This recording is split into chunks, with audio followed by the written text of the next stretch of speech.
एक आदमी के पास एक शेर, एक बकरी और कुछ गोभी है। वह इन तीनों को लेकर नाव की सहायता से नदी पार करना चाहता है। नाव से नदी पार करने में एक समस्या है। समस्या यह है कि एक बार में वह आदमी अपने साथ केवल एक ही चीज को ले जा सकता है। या तो शेर को ले जाए, या बकरी को ले जाए, या तो गोभी को। और हाँ, आदमी जब साथ होता है तो शेर बकरी को नहीं खा सकता और बकरी गोभी को नहीं खा सकती।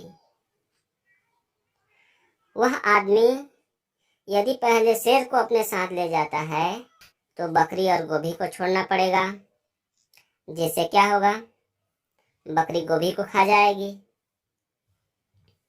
और यदि गोभी को लेकर जाता है तो शेर और बकरी को छोड़ना पड़ेगा, जिससे क्या होगा, शेर बकरी को खा जाएगा। इसलिए यदि पहले बकरी को लेकर जाया जाए तो शेर और गोभी को छोड़ना पड़ेगा, जिससे क्या होगा, शेर और गोभी छूटेगा तो शेर तो गोभी खाता नहीं, अतः बकरी को ही सबसे पहले ले जाना उचित रहेगा। तो ठीक है, आदमी अपने साथ सबसे पहले बकरी को लेकर जाएगा और नदी के दूसरे किनारे पर छोड़कर आएगा। उसके बाद दूसरी बार में शेर को छोड़कर आए तो शेर दूसरे किनारे पर मौजूद बकरी को खा जाएगी।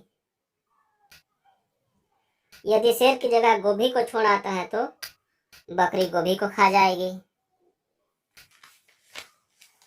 तो आदमी की समस्या बढ़ती ही जा रही है, कम होने का नाम ही नहीं ले रही है। यदि इस समस्या का हल आपके पास है तो बता सकते हैं। यदि नहीं पता तो वीडियो पर अंत तक बने रहिए।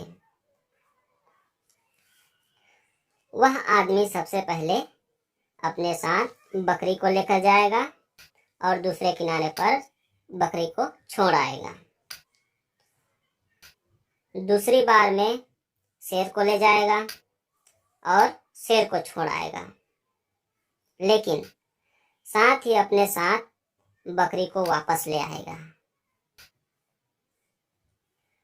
तीसरी बार में गोभी को छोड़ के आएगा, क्योंकि दूसरे किनारे पर अब शेर और गोभी हो गया, तो शेर तो गोभी खाता नहीं, इसलिए सुरक्षित है।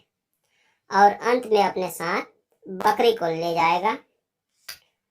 इस तरह वह आदमी शेर, बकरी और गोभी को लेकर सुरक्षित नदी पार कर लेगा।